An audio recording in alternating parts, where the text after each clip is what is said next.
Damian Moretti thought he had lost everything 10 years ago when Elena Cross disappeared without a word. Tonight, stepping into a shabby late-night diner to escape his incessant insomnia, he unexpectedly sees her behind the counter, older, more tired, but still with those same eyes. Then an 8-year-old girl rushes to hug her, freezes at the sight of him, and whispers a word that shatters the Mafia boss's world. "Daddy?"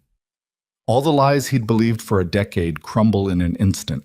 Follow the story to the end, and don't forget to like and leave a comment letting me know which city you're watching from. Rain hit the windshield like static, and Damian Moretti sat behind the wheel of a car he didn't remember parking, watching a diner sign flicker red through the wet glass. Moretti's? No. Ellie's Diner. The letters buzzed, half dead, the apostrophe burned out years ago. He hadn't meant to stop here. He'd meant to keep driving until the city blurred into nothing and the noise in his skull finally shut up. But his hands had turned the wheel without asking permission, and now he was just sitting there, engine ticking as it cooled, watching steam rise off a parking lot that smelled like asphalt and old rain. He hadn't slept in 4 nights. Not real sleep, the kind where you close your eyes and your brain keeps replaying every man you've put in the ground, every promise you broke to keep the empire standing. 3 hours ago, he'd watched Sal Bianchi beg on his knees in a warehouse in Red Hook, watched his own men look away while Damian decided whether the man lived or died for skimming 40 grand off a shipment. He let him live. He didn't know why. He used to never hesitate. That was the kind of night this was, the kind where a man starts wondering what he traded to get here. He pushed open the car door and the cold hit him like an open hand. 41 years old, and he still walked like there was a target on his back.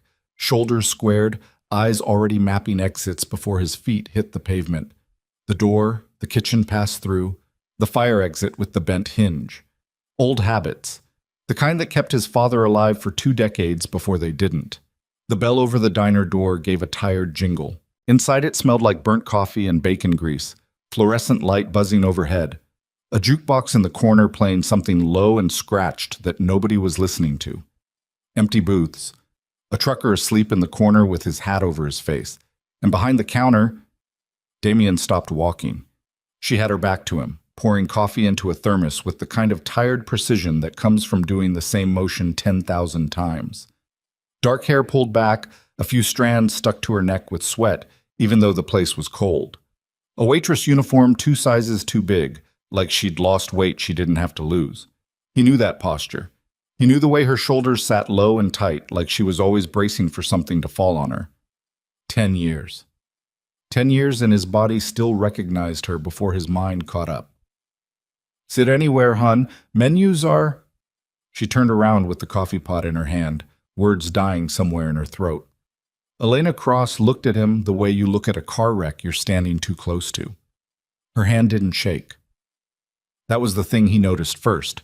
Her hand didn't shake, but the coffee pot tilted just enough that a thin stream of black coffee ran over the rim and onto the floor, and neither of them moved to stop it.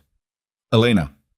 Her name came out of him rougher than he wanted. 10 years of practiced control, and it still cracked on one syllable. "You need to leave." Her voice was flat, not scared. Worse than scared, done. Like she'd rehearsed this exact moment in her head 100 times and decided exactly how she'd play it, and the answer was always the same. "Right now, Damian. You work here."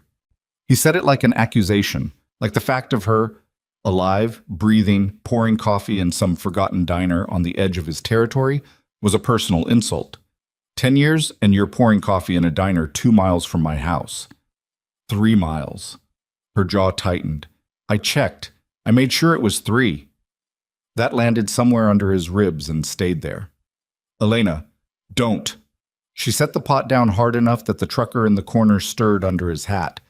"Don't you dare stand in my restaurant and say my name like you have any right to it." He could have walked out.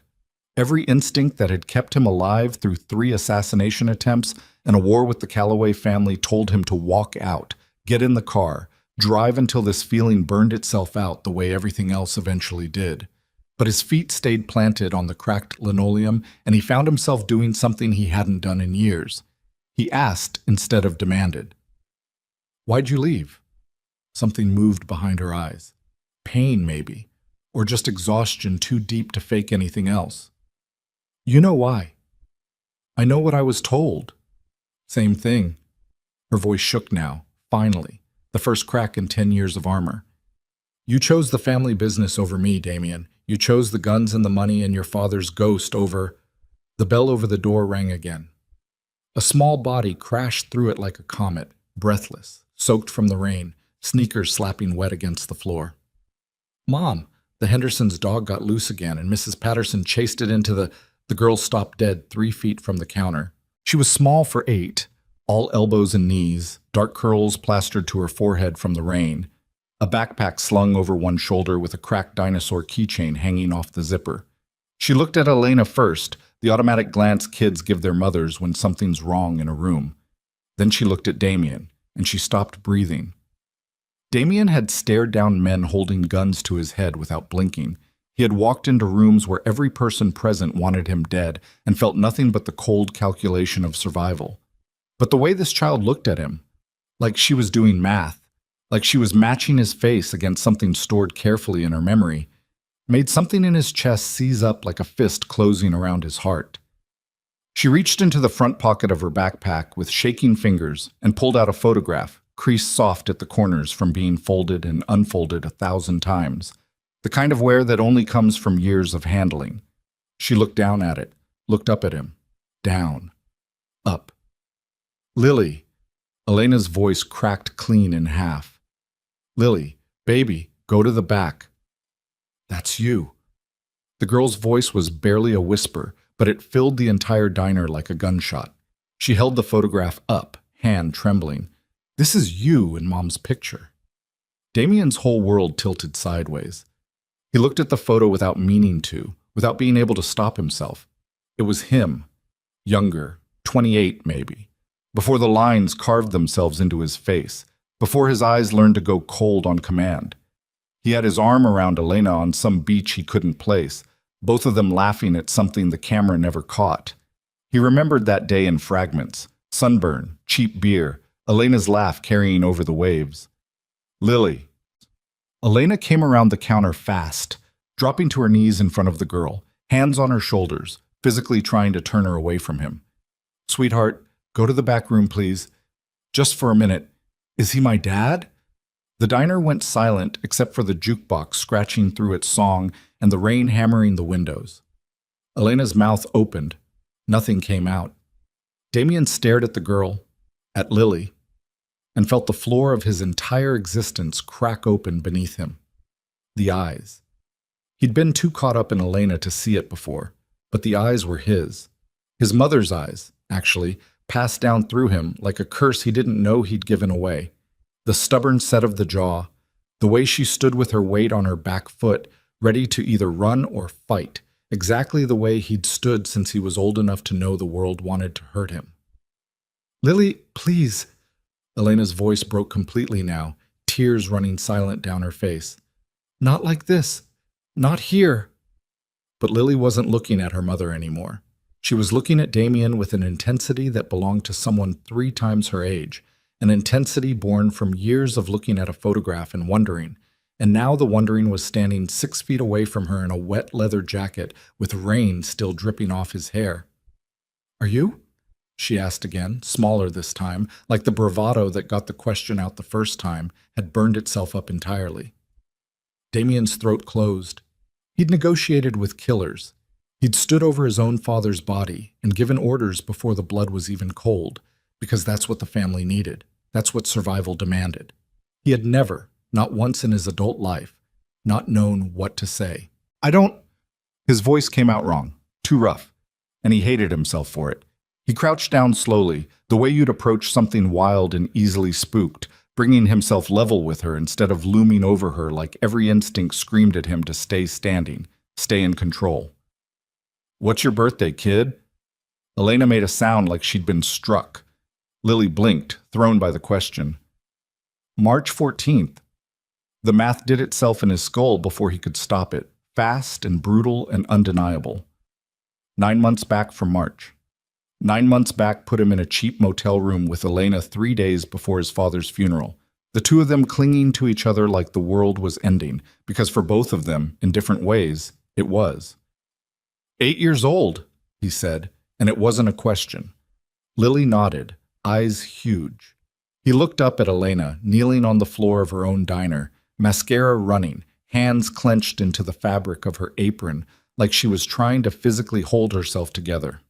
10 years of believing she'd abandoned him because she couldn't stomach what he'd become. 10 years of telling himself that story so many times it had calcified into truth. You had my daughter. His voice came out hollow, stripped of every defense he'd built since he was 18 years old and inherited a war he never asked for. You had my daughter, and you let me believe. I let you believe what I was told to believe. Elena's whisper was vicious, raw, 10 years of grief finally finding an exit. Same as you. What does that mean? Before she could answer, the bell over the door rang a third time, and this time it wasn't Rain that walked in. Two men in dark coats, the kind of stillness in their posture that Damien recognized instantly, because he'd trained men to move exactly that way. His men. Marcus and Tony, his closest security, faces tight with the particular urgency that only came when something had gone seriously wrong. Boss? Marcus's eyes flicked to Elena, to Lily, cataloging the scene with the speed of a man who'd been doing this job for 15 years. Whatever he saw, he filed it away without a flicker of expression crossing his face. We need you outside, now. Not now. Damien didn't look away from Elena. Boss? Tony's voice had an edge to it that made Damien's spine go rigid, the specific tone reserved for things that couldn't wait, that wouldn't wait, that meant blood somewhere if they did wait. It's Salazar. He's called an emergency meeting of the capos. Tonight. He says it's about a security breach in the organization. Damien's jaw tightened. Victor Salazar didn't call emergency meetings.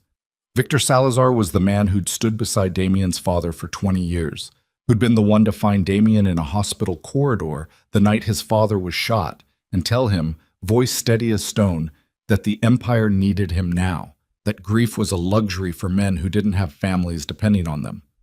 Victor was the closest thing to a mentor Damien had left in the world, the man who'd whispered in his ear 10 years ago that Elena had run because she couldn't live with what Damien was becoming, the same man standing behind every piece of advice that had shaped the last decade of Damien's life.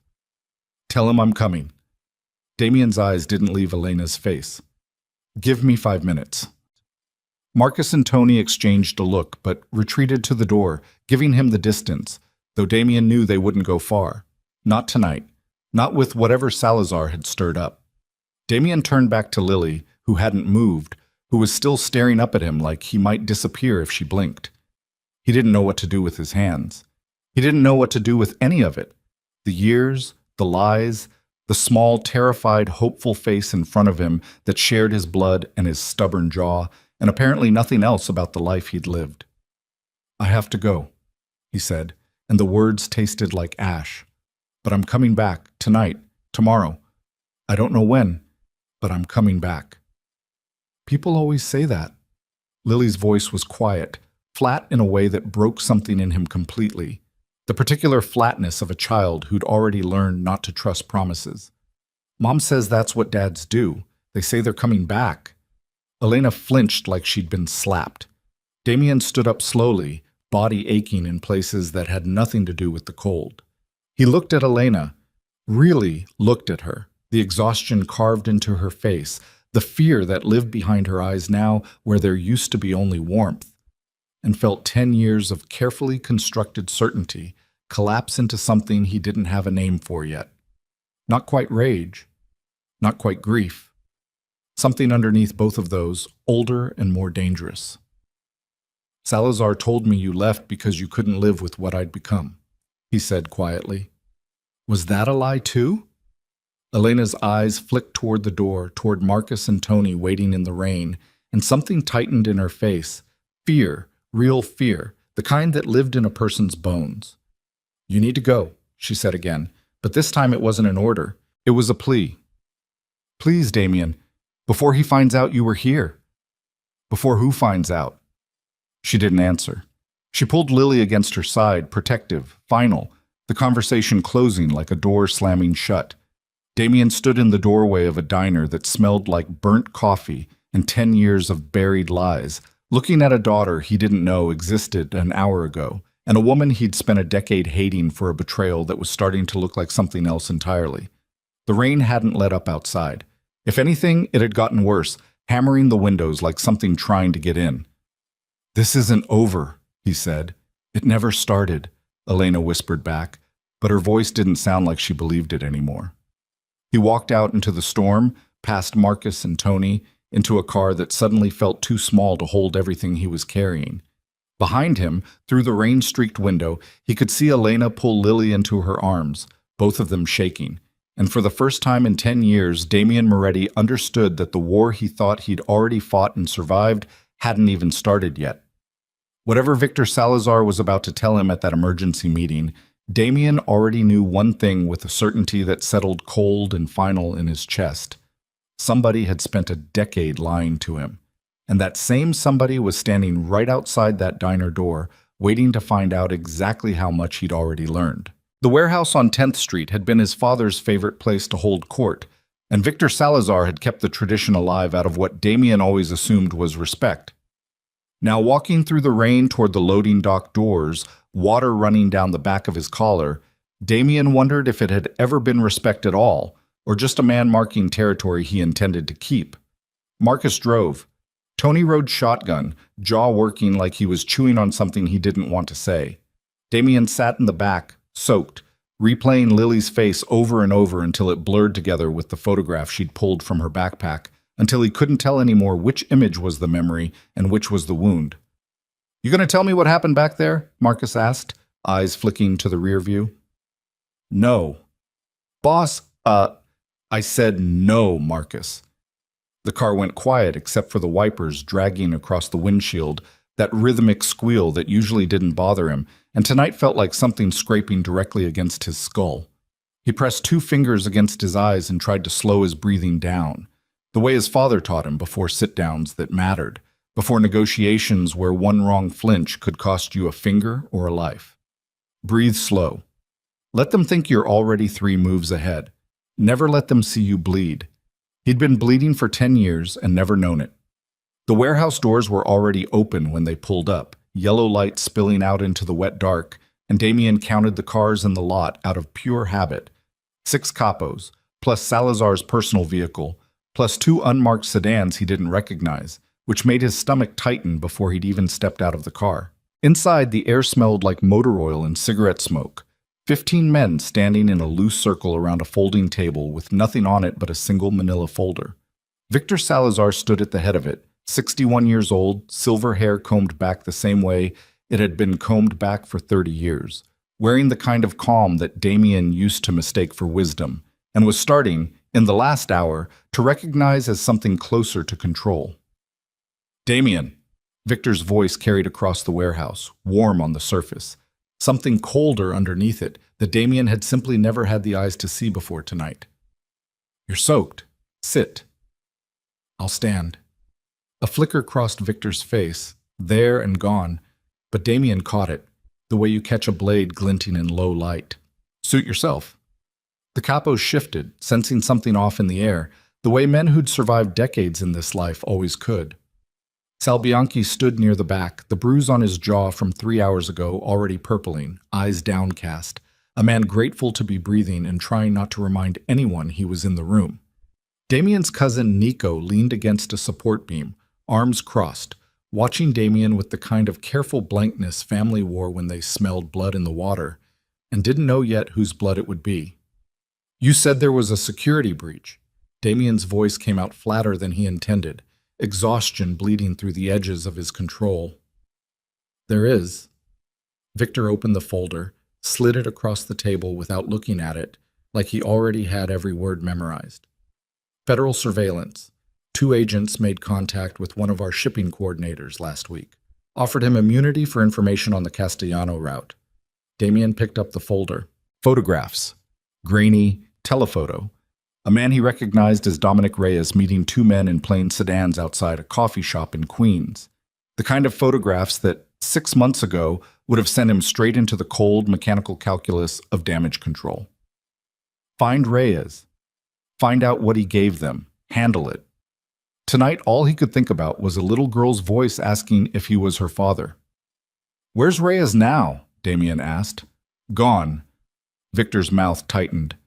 "Disappeared 2 days ago. Either he ran, or somebody got to him before we could ask questions." "You think it's the feds?" "I think," Victor said slowly, each word weighted like he was laying stones across a path, "that we have had a leak in this organization for years. Not days. Years. And I think it's time we discussed why." The room went still in a way that had nothing to do with temperature. "What's that supposed to mean?" Damien's hand tightened on the folder. Victor looked at him then, and for the first time in 10 years, Damien saw something in the old man's eyes that he couldn't immediately name, something that made the hair on his arms stand up even before Victor spoke again. Calculation. Patience worn thin. The look of a man approaching the end of a very long game. "It means," Victor said, "that I think someone close to this family has been talking to outside parties for a long time. Long enough to explain things that never made sense. The Callaway ambush in '09. The warrant that almost caught your father at the Brooklyn house. I've had my suspicions for years, Damien, and tonight, with the feds circling Reyes, I think it's time we I want to talk about Elena." The words came out of Damien's mouth before he'd decided to say them, cutting clean through whatever speech Victor had rehearsed, and the warehouse went so quiet that Damien could hear the rain hitting the metal roof, could hear Sal Bianchi's breath catch somewhere behind him. Victor's face didn't move. That was the first lie Damien caught. A real man, an innocent man, would have looked confused, would have asked what one thing had to do with the other. Victor's face simply went still, the practiced stillness of someone recalculating in real time. "Elena Cross," Damien said again, louder, watching every micro shift in Victor's expression like his life depended on it, because some animal part of his brain had already decided that it did. "I saw her tonight. I saw my daughter." A murmur went through the capos. Nico straightened off the support beam. Even Sal Bianchi lifted his head, forgetting his own recent disgrace in the face of something far more interesting. "Daughter," Victor repeated, flat. 8 years old, my eyes, my mother's eyes, actually. Damien's voice was shaking now, and he let it, didn't fight it, because the shaking felt more honest than 10 years of careful control ever had. "You told me she left because she couldn't live with what I was becoming. You told me that the night after my father's funeral, standing in that exact hospital corridor, and I believed you because you were the only person in my life who hadn't lied to me yet. Damien, did you make her leave?" The question landed in the warehouse like a dropped weapon, and every man in the room felt the weight of it, felt the air change, felt the particular electricity that comes right before violence. Victor's jaw worked once, twice. When he spoke, his voice had lost its warehouse warmth, gone clipped and careful.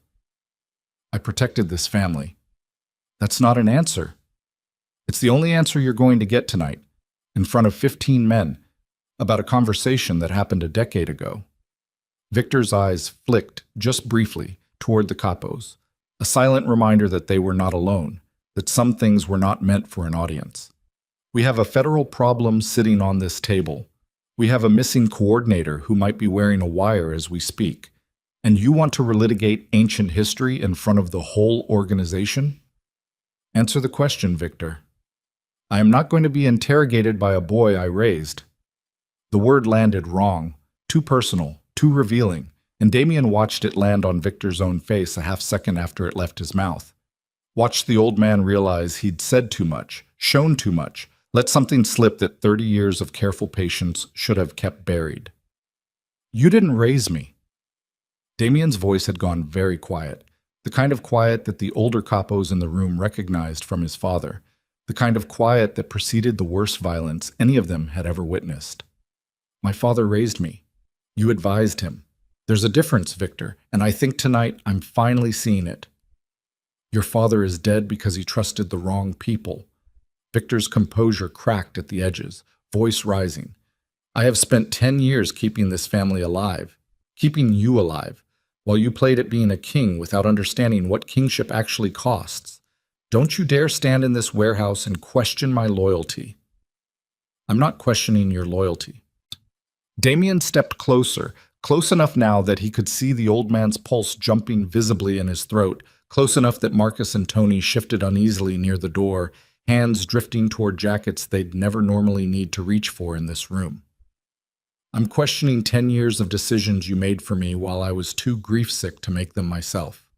I'm questioning why the woman I loved disappeared the same month you became the only voice I trusted. I'm questioning why my daughter grew up in poverty 3 miles from a house I could have given her, while you stood next to me at every family dinner, every christening, every funeral, smiling like a man with nothing to hide. Careful. Victor's voice dropped to something dangerous now, the warmth completely gone, replaced by something flat and reptilian that Damien had genuinely never seen on the old man's face in 20 years of knowing him. You're standing in a room full of men who answer to me as much as they answer to you. Watch your tone. The threat hung in the air, plain as a knife on the table, and for one long, terrible second, nobody moved. Nico's hand had drifted to his hip. Sal Bianchi had backed almost imperceptibly toward the wall. Marcus's eyes were locked on Victor's 2 personal guards near the door, both of them suddenly very still in the particular way of men preparing to act. Damien felt something in his chest go cold and clear, the way it always did right before he did something irreversible. 10 years of trusting this man, 10 years of treating Victor's word as gospel, of letting Victor's counsel shape every decision that mattered. While somewhere across the city, Elena scrubbed coffee stains off a countertop and raised his daughter on tips and exhaustion.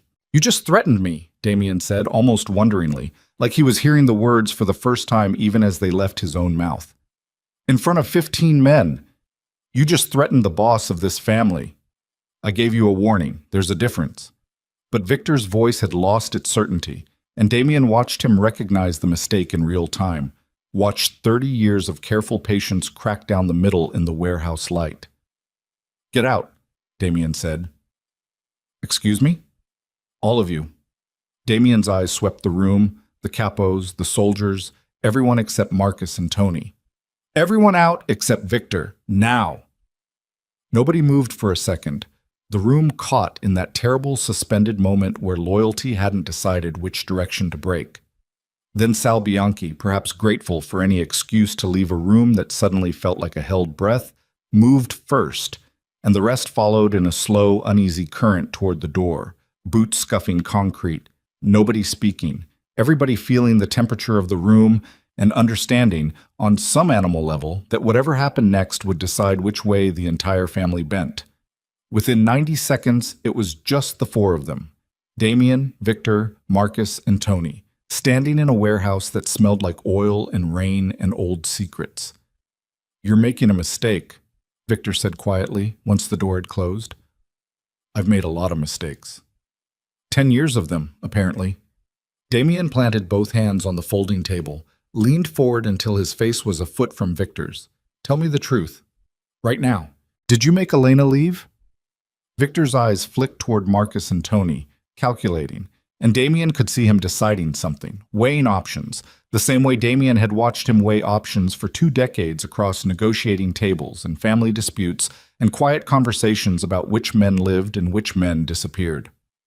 Whatever decision Victor reached, his face went smooth again, mask sliding back into place. I told Elena that staying with you would get her killed, Victor said finally, voice low. That was the truth then, and it's the truth now. The Calloway family had a contract out on anyone close to you during the transition. I moved her for her safety, for the safety of the child, once I learned about the child.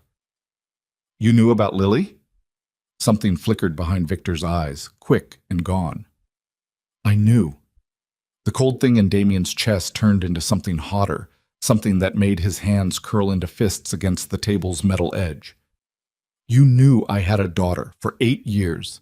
You stood beside me at Easter dinners and family gatherings and let me grieve a relationship I thought had simply ended while you knew there was a child.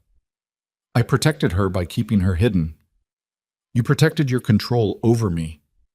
The words came out of Damien like something physical tearing loose. That's what this was. That's what this has always been. You needed me grieving and obedient and dependent on your counsel, and a wife and daughter would have given me something to live for beyond the family business, beyond you. That's not... Don't. Damien's voice cracked through the warehouse like a gunshot. Don't you dare lie to me again. Not tonight. Not after everything I just learned in that diner. Victor's jaw tightened, and for the first time Damien saw real anger surface beneath the careful mask, decades of resentment finally finding daylight. You want the truth? Fine. You were never ready to run this family. Your father knew it. I knew it. You were soft, Damien. Soft the way your mother was soft. And the only reason this organization survived your first 5 years as boss was because I was standing behind you, making the decisions you were too sentimental to make yourself. Elena would have made you softer. A child would have made you weak. I did what your father would have wanted. I made you strong. The silence after that confession felt like the inside of a held breath, like the moment between lightning and thunder when you know the violence is already happening, already traveling toward you, and there's nothing left to do but wait for the sound to arrive. You don't get to decide what my father wanted, Damien said very quietly. You don't get to decide what kind of man I become. You took that choice away from me 10 years ago, and you're still trying to take it now. Someone has to make the hard choices. Victor straightened, some of his old composure returning, gambling everything on conviction instead of apology. You think the men out there respect weakness? You think this family survives if its boss spends his nights playing house with a waitress and a child instead of running an empire? I gave you focus. I gave you purpose. And this is my thanks. Where is she? Damien cut in. Right now. Where's Elena, and is she safe? Something shifted in Victor's face, the first genuine hesitation Damien had seen all night, a half-second flicker that told him more than any words could have. I don't control her location anymore. She's been off the grid for years, working under... Don't lie to me, Victor. Damien's hand shot out and grabbed the front of the old man's jacket, hauling him forward across the table, close enough to feel his breath. Marcus took a step forward, and Damien threw up a hand without looking, a silent command that froze him in place. I asked you a simple question. Is she safe right now? Victor's eyes, for the first time in this entire conversation, showed something that looked almost like fear. There are people, he said carefully, who would very much like to know that you found her tonight. People I have spent 10 years keeping in the dark about Elena Cross and her daughter, because their continued ignorance was the only thing keeping that woman and that child alive. What people? The same people who put a contract out on her in the first place. Victor's voice dropped almost to a whisper, and despite everything, despite the anger boiling in Damien's chest, some old instinct told him that whatever came next was true, was the realest thing Victor Salazar had said all night. The Callaway contract was real, Damien. I didn't lie about that, but it was never canceled. It just went dormant, because as long as Elena stayed hidden, there was no reason to execute it. Tonight, in that diner, with your men standing right outside the window, you may have just told the entire city exactly where to find her. The warehouse seemed to tilt under Damien's feet. You're lying, he said, but his voice had lost its certainty. I wish I were. Victor straightened his jacket where Damien's fist had crumpled it, and something in the gesture says calm, deliberate, almost performative, made the hair rise on the back of Damien's neck. You wanted the truth tonight. There it is. You walked into that diner like a man with nothing to lose, and in doing so, you may have just signed both their death warrants. Damien's phone buzzed in his jacket pocket, sudden and violent in the heavy silence of the warehouse. He pulled it out with hands that had gone strangely numb, and the screen lit up with a number he didn't recognize. A text message stripped of any context, 6 words that hit him harder than anything Victor had said all night. They have her. Come alone, or she dies. The phone screen burned into Damien's retinas, 6 words rewriting the entire shape of his night, and for one suspended second he forgot how to breathe, forgot Victor was even standing across the table, forgot everything except the image of Lily's face tilted up at him an hour ago, asking if he was her father. Who sent that? Victor's voice, low, careful, the question of a man who already suspected the answer and didn't like it. Damien turned the phone around without a word, watched Victor's eyes scan the message, watched the old man's face do something complicated. Surprise, maybe. Or a very good imitation of it. That's not a Callaway number. Victor pulled out his own phone, fingers moving fast. Callaway crew always works through burners registered out of Jersey. This route's through... He stopped. Through what? Give me a second. We don't have a second, Victor. Damien was already moving, already shoving the phone into his pocket and crossing the warehouse floor toward the door. Marcus and Tony falling into step behind him like they'd rehearsed this exact moment 100 times, even though none of them had. She's at the diner. Lily's with her. I left them there. Damien, wait. You said I told the whole city where to find her. Damien shoved through the warehouse door into the rain, the storm hitting him full in the face, cold enough to feel like punishment. So we go now, right now. That's exactly what they want. Victor's voice followed him out, sharp with something that might have been genuine alarm. Think. A text telling you to come alone. That's not a rescue. That's a trap. You walk into that diner alone and you're not saving her. You're handing them the only thing they actually want, which is you. Damien spun around, rain running down his face, and for one terrible second he hated Victor with a clarity that scared him. You don't get to give me advice tonight, not after what you just told me in there. I'm not asking you to trust me. Victor stood in the warehouse doorway, the yellow light behind him throwing his shadow long across the wet asphalt. I'm asking you to think like the man your father trained, not the man currently losing his mind over a woman he hasn't spoken to in a decade. That woman is the mother of my daughter. And dead men don't get to be fathers. Victor's voice cracked like a whip. Walk into that trap exactly the way they want you to, and you orphan her twice in one night. The words landed because they were true, and Damien hated that they were true. Hated standing in the rain with his chest heaving and his hands shaking, caught between every instinct screaming at him to run, and the cold mechanical part of his brain, the part his father built, the part Victor sharpened, telling him that running blind was exactly how men in this life ended up dead. Marcus? Damien's voice came out rougher than he wanted. Get eyes on the diner, now! Don't approach. Don't make contact. Just tell me what you see. Marcus already had his phone out, already dialing a number, already moving toward the car with Tony close behind. Damien watched them go and turned back to Victor, rain plastering his hair flat against his skull, and for one moment the two of them just stood there, 10 feet apart, 20 years of trust collapsing into something neither of them had words for yet. If anything happens to her, Damien said, I will burn every part of this family down looking for whoever sent that message. And if I find out you had anything to do with it, I didn't. Victor's jaw was tight. Whatever else I've done, whatever else I've lied about, I didn't send that text, and I didn't put a target on that child's back tonight. You did that the second you walked into that diner without thinking. It was the cruelest thing Victor had said all night, and it landed exactly where he meant it to. Damien's phone rang before he could answer. Marcus.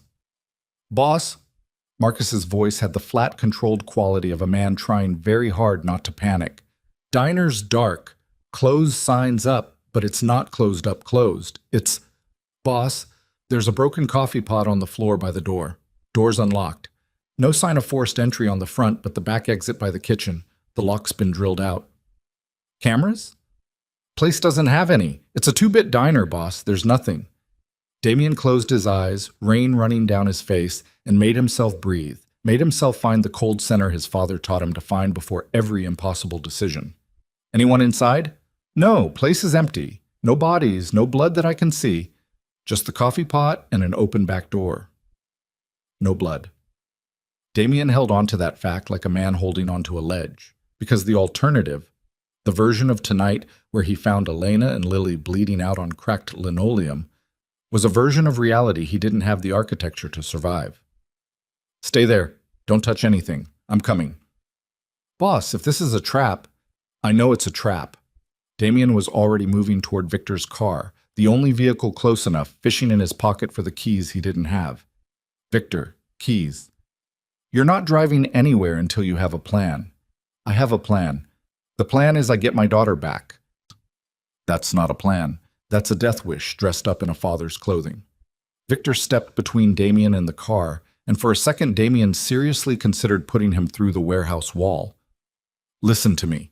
If this is Callaway's people, they don't want you dead immediately. They want leverage. A man like Salvatore Calloway has wanted your territory for 15 years, and he's smart enough to know that killing you outright just starts a war he can't win cleanly. He wants you compliant. He wants you broken. Which means right now, in whatever room they're keeping them, Elena and that little girl are worth more to him alive than dead. You don't know that. I know Salvatore Calloway better than I know my own children, Victor said, and something in his voice cracked slightly on the word children, something Damien filed away without having the bandwidth to examine it. Let me make some calls. Let me find out where they're holding her before you go charging in blind and get all three of you killed. Every cell in Damien's body screamed against waiting, against patience, against anything that wasn't immediate violent motion toward the people who'd taken his daughter on the same night he'd learned she existed. But 20 years of training underneath this exact man had built reflexes that didn't disappear just because trust had shattered, and some grim surviving part of him recognized that Victor was right, that running blind into a trap built specifically to bait him would end with everyone he loved dead instead of just terrified. You have 30 minutes, Damien said. 30 minutes, Victor. Then I stop waiting for your calls and I start tearing this city apart myself. Victor nodded once, already dialing, already walking back toward the warehouse with the phone pressed to his ear, voice dropping into the low, business-like cadence of a man calling in decades of favors. Damien stood alone in the rain and watched him go, and something about the old man's back, straight, unbothered, moving with the easy confidence of someone who already knew how this would end, needled at something in the base of Damien's skull that he didn't have time to examine. The drive to the diner took 11 minutes that felt like 11 years. Marcus and Tony were waiting outside when he arrived, both of them soaked through, Tony pacing a tight circle on the cracked pavement with his hand resting on the gun under his jacket. The inside of the diner looked exactly like Marcus described. The broken coffee pot in a dark stain on the floor, the overturned napkin dispenser, a single waitress shoe lying on its side near the counter like something dropped mid-run. Damien crouched and picked it up, turned it over in his hands, and felt something break loose in his chest that he didn't have a name for. "Boss?" Tony's voice, careful. "There's something on the counter." A folded piece of paper sat exactly where the coffee pot had been, weighted down by a chipped diner mug. Damien's hands weren't steady when he unfolded it, and the words inside hit him like a physical blow. "You should have stayed away 10 years ago. Your father's mistakes are about to become yours. Be at the old Castellano fish market on Pier 19 by 2 a.m. Alone. If we see Marcus Webb or Anthony Russo or any other Moretti soldier within 4 blocks, the woman dies first, slowly, while the girl watches. You have 90 minutes. Damien read it twice, and on the second read, something cold and surgical replaced the panic in his chest. The note didn't read like Calloway. Calloway crews were loud, theatrical, the kind of men who left bodies as messages. This was different, precise, controlled, written by someone who knew exactly how to hurt him without spilling a drop of unnecessary blood. Someone who knew Marcus and Tony by their full names. Someone who knew about his father. "This isn't Calloway," Damien said quietly. "How do you know?" Tony asked. "Because Calloway's men don't know Marcus's last name is Webb." Damien looked up, something sharpening behind his eyes. "Nobody outside this family knows that. Marcus has worked under 3 different aliases for the Calloway crew specifically because his real name was supposed to be buried." The silence that followed had a different texture than the silence before it. Heavier, colder. The particular silence of men realizing the threat wasn't external at all. Damien's phone buzzed again. Not a text this time. A call from Victor. "Talk to me," Damien said, voice tight. "I made the calls." Victor's voice came through ragged, like he'd been running or arguing or both. "Damien, listen to me very carefully, because I need you to hear this before you do anything else tonight." "Where is she?" "Calloway's people haven't moved on anyone tonight. I confirmed it 3 different ways. Whoever has Elena and your daughter, it isn't them." The fish market note burned in Damien's free hand. "I know. I have a note here that says otherwise. Someone wants me at Pier 19 by 2 a.m., and they know things about my crew that outsiders shouldn't know."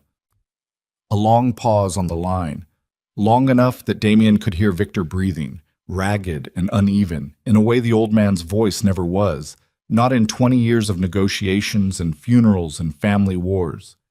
Pier 19, Victor said finally, very quietly. You know it. It's not Callaway territory. It hasn't been Callaway territory in 6 years. Victor's voice had gone strange, hollowed out, like he was speaking from somewhere very far away. Pier 19 is ours, Damien. It's been ours since the Castellano family folded into us. The only people with keys to that fish market are people inside this organization. The floor of Damien's understanding cracked clean down the middle. Say that again. Whoever took them, Victor said, is one of ours.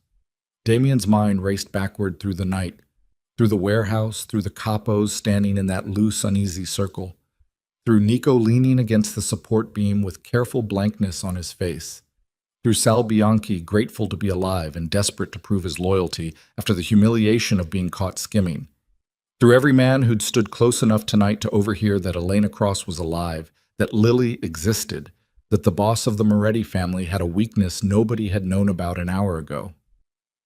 Victor, Damien's voice had dropped to something almost inhumanly calm, the calm that lived on the other side of panic, the calm his father used to talk about right before the worst nights of the war with the Callaways. Who was in that warehouse who could have heard me say her name? Everyone, Damien, every single man in that room heard you say her name. Then narrow it for me. Who in that room has the keys to Pier 19, knows Marcus's real name, and had a reason to want me weak enough to make a stupid mistake tonight?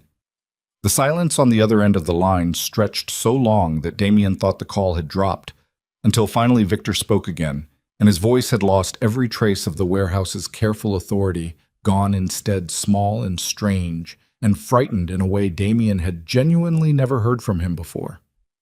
There's something I need to tell you, Victor said. Something I should have told you 10 years ago, the same night I told you Elena left because she couldn't stand what you were becoming. Tell me now. The Callaway contract on Elena was real. I told you the truth about that. Victor's breathing had gone uneven, the sound of a man finally cracking under the weight of something carried far too long.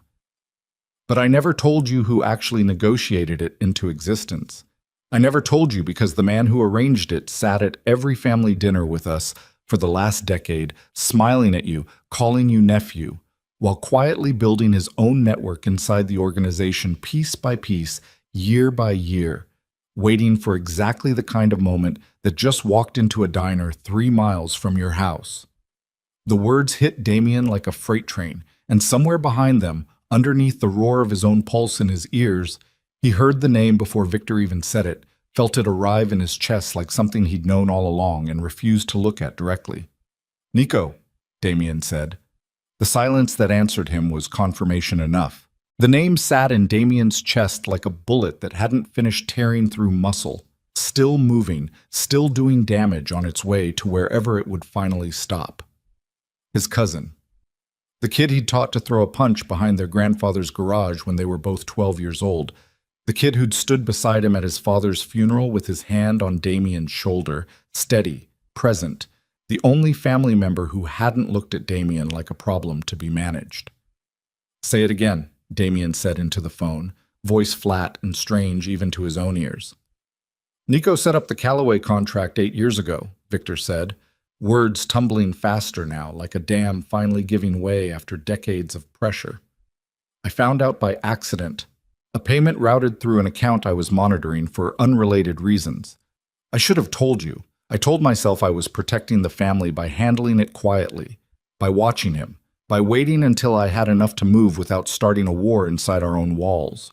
I have spent 8 years watching your cousin build a second organization underneath the one your father built, and I told myself every single day that I was one piece of evidence away from bringing it to you. I was a coward, Damien. I was a coward, and now your daughter is paying for it.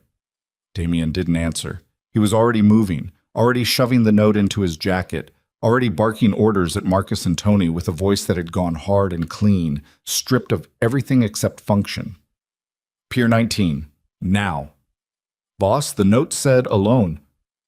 The note was written by a man who's been planning this for 8 years and just made his first mistake, Damien said, yanking open the car door. He thinks I don't know it's him. That buys us something. Get in.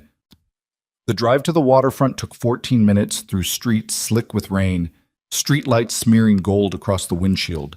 Damien's hands tight on the wheel, because if he let himself think too hard about Lily's face, about the 8-year-old weight of a man's betrayal finally landing, his hands would start shaking and never stop. Marcus rode shotgun, checking the magazine of his sidearm with the calm, repetitive motion of a man who'd done it 1,000 times and would do it 1,000 more. Tony sat in the back, silent, jaw tight, staring out at the rain-streaked dark like he was already rehearsing the violence to come. "Talk to me about the fish market," Damien said. "Layout, exits, anything." "2 main buildings," Tony said. "Old processing floor, cold storage in the back, loading dock facing the water. 1 road in, the rest is pier and open water. If Nico's smart, he's got men posted on the rooftop of the processing floor. Sightline covers the whole approach." "He's smart." Damien's knuckles went white on the wheel. "He's been smart for 8 years and I never saw it."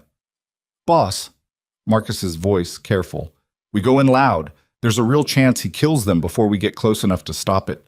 We go in alone like the note says. There's a real chance you don't walk back out." "I know. So what's the play?" Damien didn't answer right away. He was thinking about his father, about the year before the assassination, about a lesson the old man had drilled into him so many times it had become reflex.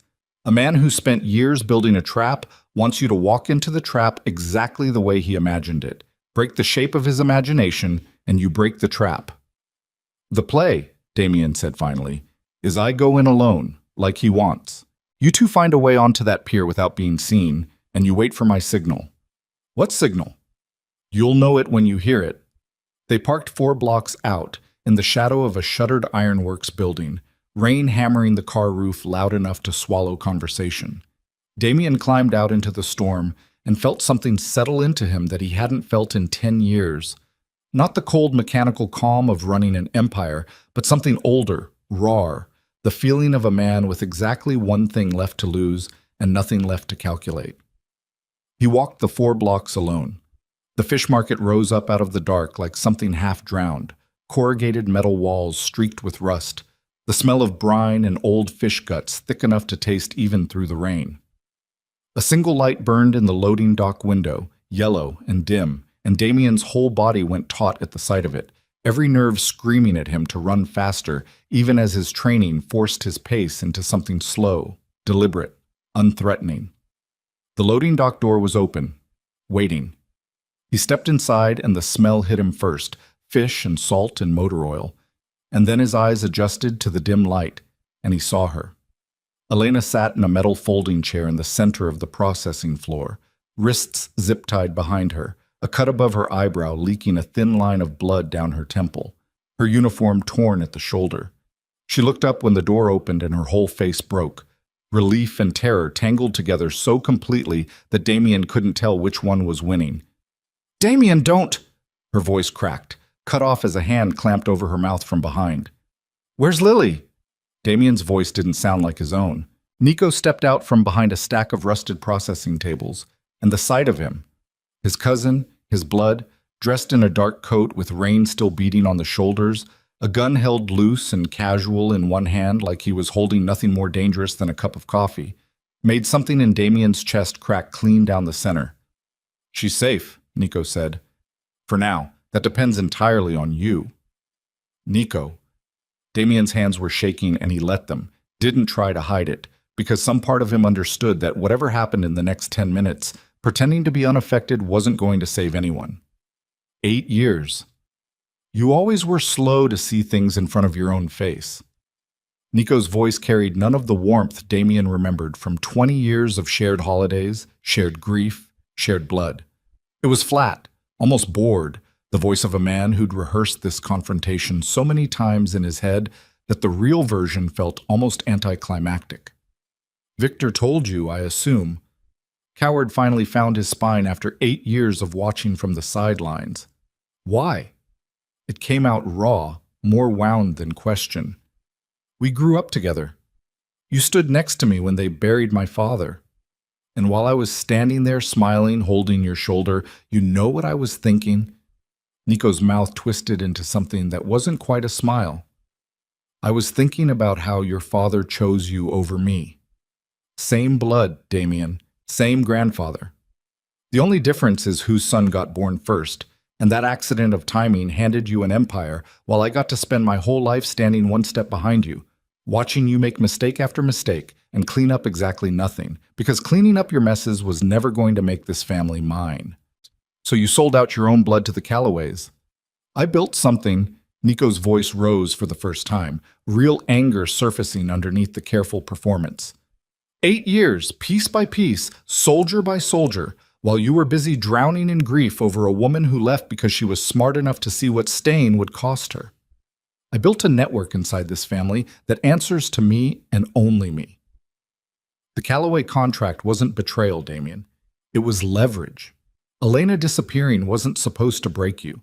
It was supposed to make you weak enough, distracted enough, that eventually I could step in and take what should have been mine from the start. And tonight? Tonight you walked into a diner and undid 8 years of careful work in about 4 minutes. Nico's grip tightened on the gun. You found out about the kid.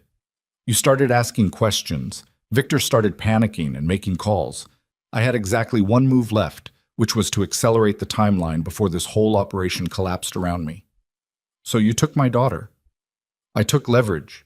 Nico's eyes flicked toward the back of the room, toward a closed cold storage door, and Damien's whole body went rigid, every muscle screaming toward that door, before his mind even finished processing what it meant. She's fine. Scared, probably. Locked in cold storage isn't exactly comfortable, but she's breathing, which is more than I can say for what happens next if you don't make the right choice in the next 60 seconds. What choice? You sign over operational control of the family, tonight, in writing, witnessed, irrevocable. You walk away with your woman and your kid and whatever scraps of dignity you've got left, and I take the empire your father should have left to me in the first place. Nico's voice had gone almost gentle, almost reasonable, the voice of a man who genuinely believed he was offering mercy. Or you refuse, and I put a bullet in Elena's skull right here in front of you, and then I go open that cold storage door and explain to an 8-year-old girl why her father chose pride over her life. The threat landed in the room like something physical, and Damien felt the entire architecture of his life narrow down to this single impossible moment.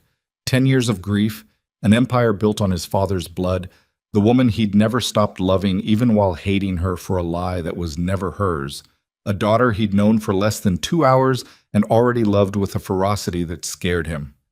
You don't get to win this by threatening a child, Damien said, voice low, shaking with something that had stopped being fear and turned into pure, focused rage.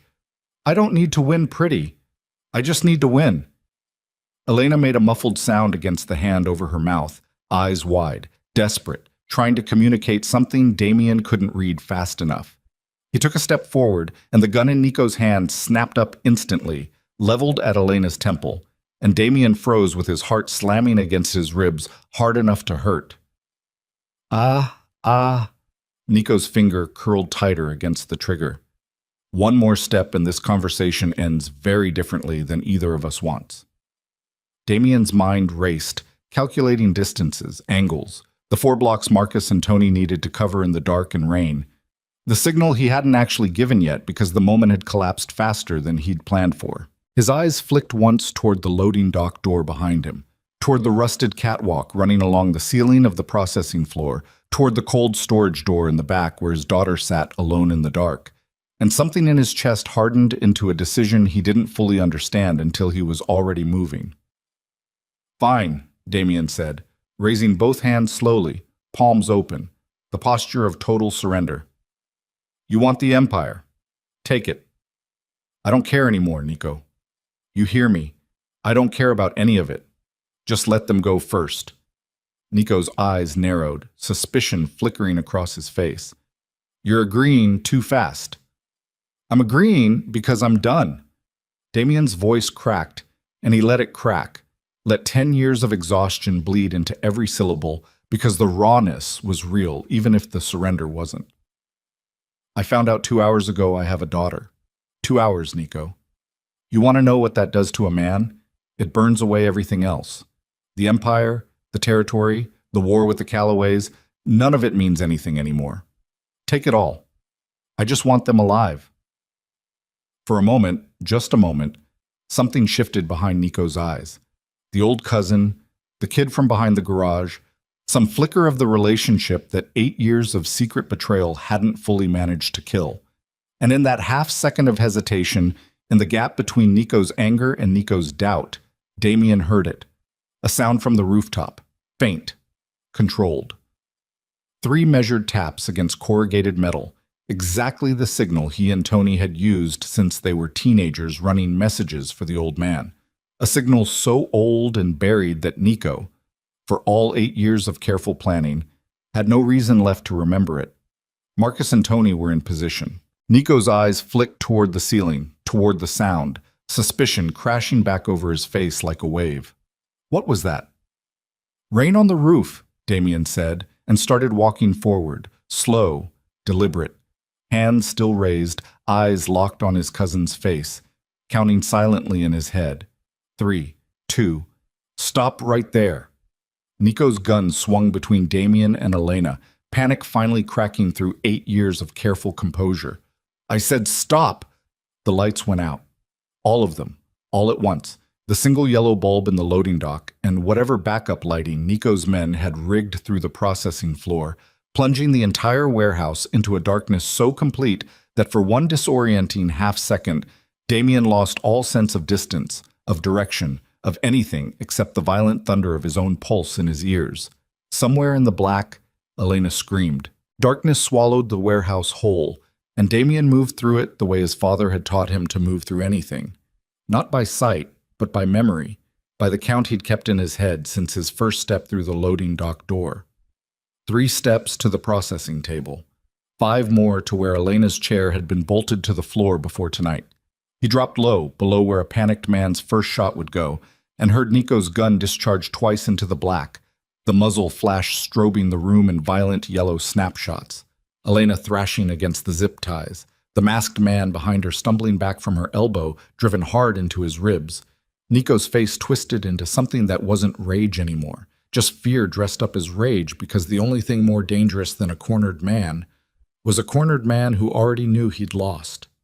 Damien hit him low, shoulder driving into Nico's midsection with everything 10 years of buried grief had built up in his body, and they went down together onto the wet concrete, the gun skittering off into the dark with a sound like a coin dropped down a well. Nico's fist caught him across the jaw, white light exploding behind his eyes, and Damien tasted blood, copper and warm, and didn't stop, couldn't stop, drove his own fist into his cousin's ribs once, twice, the impact traveling up his arm and into his shoulder until his whole body screamed with it. You don't get her! Damien's voice came out broken, barely human, each word punctuated by another blow. You don't get to touch either of them. Somewhere above, the rooftop access door blew open, and Marcus and Tony came down a steel ladder fast and loud, flashlight beams cutting wild arcs through the dark, catching Nico's masked man mid-lunge toward Elena's chair, and dropping him with 2 shots that echoed off the corrugated walls like cannon fire. Elena screamed again, a different scream this time, not terror, but something closer to fury, throwing her whole weight sideways out of the chair, zip-tied wrists and all, putting distance between herself and the chaos. Nico bucked underneath Damien, got a knee up into his stomach hard enough to drive the air from his lungs, and for one terrible second Damien's grip slipped, and his cousin was scrambling free across the wet concrete, reaching, fingers closing around the fallen gun. Damien didn't think. He moved. His hand closed around Nico's wrist a half-second before the gun came level, and the two of them grappled in the dark, breath-ragged, blood and rain mixing on the floor beneath them. The gun wavering between Damien's chest and the ceiling and back again, Nico's teeth bared, eyes wide and wild with 8 years of buried resentment finally boiling over into something with no plan left, no leverage left, nothing but animal desperation. You were always supposed to lose, Nico hissed, spit flecked with blood. I built something real, and you built a cage. Damien wrenched the wrist sideways with everything he had left. Heard something pop, heard Nico howl, watched the gun finally clatter free across the concrete. And you locked yourself inside it.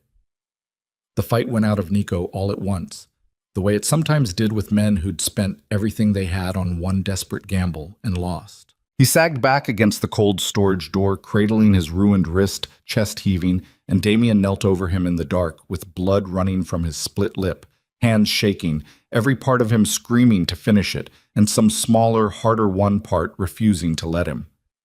"Lily," Elena's voice cut through the dark, raw with panic, zip-tied hands held awkwardly in front of her as she stumbled toward the cold storage door. "She's in there, Damien! She's been in there for an hour!" Tony reached the door first, flashlight beam catching the heavy steel latch, and Damien left Nico slumped against the wall. Not free, not forgiven, just temporarily forgotten, and threw his weight against the door beside him. It groaned open into freezing dark, and there, curled against a stack of empty crates with her knees pulled to her chest and her dinosaur keychain clutched in one small fist like a talisman, was Lily. She flinched at the light, eyes wide and glassy with hours of crying, and for one terrible second Damien thought something in her had broken permanently, something that wouldn't come back even after tonight ended. Then she saw Elena pushing past him into the cold storage room, zip ties still cutting red lines into her wrists, and the girl's whole body convulsed with a sob so violent it bent her in half. "Mom, I'm here, baby. I'm here. I've got you." Elena dropped to her knees, awkward with her bound hands, and gathered Lily against her chest, and Damien stood in the doorway with blood on his face and his cousin's gun somewhere behind him in the dark, watching the two people he'd known for less than 3 hours and somehow already loved more than he'd loved anything in 10 years, and felt something inside his chest break open that had been sealed shut since the night his father died. "Cut her loose," he said to Tony, voice raw, and Tony's knife made quick work of the zip ties while Damien crossed the small room and crouched down in front of them both. Not reaching, not crowding, just present, just there. Lily looked up at him over her mother's shoulder, face blotchy, eyes red-rimmed, and for a long moment nobody said anything at all. "You came," she said finally, small and disbelieving. "I told you I would." Damien's voice cracked on every word. "I meant it." She unfolded slowly from Elena's arms, hesitant, watching his face like she was still doing the math from the diner, still measuring him against the worn photograph in her backpack, and then she closed the distance between them and wrapped her arms around his neck with a desperation that nearly knocked him backward onto the concrete. Damien held her like something that might shatter if he gripped too hard, or vanish if he didn't grip hard enough. And over her shoulder he found Elena's eyes in the dim light, and the two of them looked at each other across 10 years of buried grief and lies that weren't entirely either of their fault. And something passed between them that didn't need words yet, might not need words for a long time, but was no longer the cold, dead silence of the diner 3 hours earlier. Behind them, slumped against the cold storage door with his wrist swelling and his face streaked with blood and rain, Nico watched the three of them with an expression Damien couldn't read and didn't have room left to care about. "Police are 4 minutes out," Marcus said, jogging back into the room, flashlight sweeping the dark. "Feds too, apparently. Looks like whoever's been watching Dominic Reyes finally caught wind of activity down here." The mention of federal involvement should have terrified Damien a week ago. Tonight it landed differently, almost like relief, like the universe finally agreeing to take some of the weight off his shoulders. What followed in the hours after blurred together the way the worst and best nights of a man's life tend to blur. Flashing lights bouncing off rain-slicked warehouse walls, federal agents and windbreakers moving through the fish market with the methodical calm of people who'd been waiting years for exactly this opening. Nico led out in handcuffs with his ruined wrist wrapped in a makeshift sling, refusing to look at anyone, jaw set in the same stubborn line Damien remembered from childhood arguments over nothing that mattered. Victor arrived sometime around 4 in the morning, soaked through, older somehow, standing at the edge of the police tape and watching the wreckage of an empire he'd spent 20 years protecting collapse in real time. "They're going to want to talk to you," Victor said quietly, when Damien finally crossed to where he stood. "The feds. About Reyes. About the Callaway contract. About everything Nico built underneath us. This is the kind of investigation that doesn't stop until it finds the bottom. Let them look." Damien's voice had gone flat with exhaustion, but underneath the exhaustion was something steadier than he'd felt in years. I'm done protecting an empire that cost me a decade with my own daughter. Victor studied him for a long moment, rain dripping off the brim of his coat, and something in the old man's face folded inward, decades of careful control finally giving way to something that looked almost like grief. I told myself for 8 years that staying quiet about Nico was protecting the family. I told myself the same thing about Elena, all those years ago. I was wrong both times, and I don't know how a man spends that many years being wrong about the people he claims to love. You're not the only one who has that question to sit with. No. Victor's eyes drifted toward Elena and Lily, sitting wrapped in a blanket on the back of an ambulance. A paramedic crouched in front of them, checking Lily's pulse with gentle, practiced hands. But I think you've got considerably more reason to find an answer than I do. Damien didn't argue. He walked away from Victor without a goodbye because some bridges, once burned, weren't meant to be rebuilt, only acknowledged and left behind, and crossed the wet pavement to where his daughter sat shivering under a wool blanket with her mother's arm around her shoulders. The months that followed moved slower than the night that started them, the way recovery always does after violence. Federal investigators dismantling what remained of Nico's network piece by piece, the Callaway contract finally voided in a tense, closely brokered meeting that Damien walked into, not as a boss seeking territory, but as a man negotiating for the simple right to be left alone. He stepped back from operational control of the family within the month, signed papers that would have been unthinkable to him a year earlier, watched what remained of his father's empire get absorbed and dissolved and federally monitored into something that no longer had room for men like Damien Moretti at its center. He didn't mourn it the way he expected to. Some nights, lying awake in a small rented house 3 streets from Elena's diner, he found he didn't mourn it at all. Elena kept the diner. Damien helped her repaint the sign one Saturday in early spring, the two of them up on ladders with brushes and rollers, Lily sitting cross-legged on the curb supervising with the absolute authority only an 8-year-old could summon. And when they finally stepped back to look at the finished sign, Ellie's Diner, the apostrophe restored, the letters bright and steady against fresh paint. Elena had laughed for the first time since the night at the fish market. A real laugh, rough at the edges, but genuine, and something in Damien's chest had unknotted that had been wound tight since he was 18 years old. They didn't rush anything. There were nights Elena still flinched at sudden movement near doors. Nights Lily woke from nightmares about cold storage rooms and had to be talked back to sleep with the lights left on. Nights Damien sat awake replaying the warehouse, the gun, the half-second where Nico's finger had curled against the trigger, and everything could have ended differently. Healing, he learned, wasn't a single dramatic turn, but 1,000 small ordinary ones. Learning to cook breakfast for a kid who liked her eggs a very specific way. Learning to sit quietly with Elena on the back step of the diner without needing to fill the silence with apology. Learning that trust, once broken as badly as theirs had been, could only be rebuilt in small, honest increments, never in grand gestures. On a warm evening in late spring, almost a year to the day since Damien had first walked into a diner to escape a sleepless night, the 3 of them closed up Ellie's together after the dinner rush, Lily stacking chairs onto tables with the careful seriousness of someone who'd been doing the job for years instead of months, Elena counting the register with a pencil tucked behind her ear, Damien sweeping the floor near the door where a coffee pot had once shattered on cracked linoleum. The bell over the door had long since stopped reminding him of that night, had become instead the ordinary sound of an ordinary evening, customers coming and going, a life rebuilding itself one unremarkable day at a time. "Dad?" Lily's voice still new enough on her tongue that it caught something in his chest every single time. "Can we get a dog?" "Ask your mother." "She said ask you." Elena laughed without looking up from the register.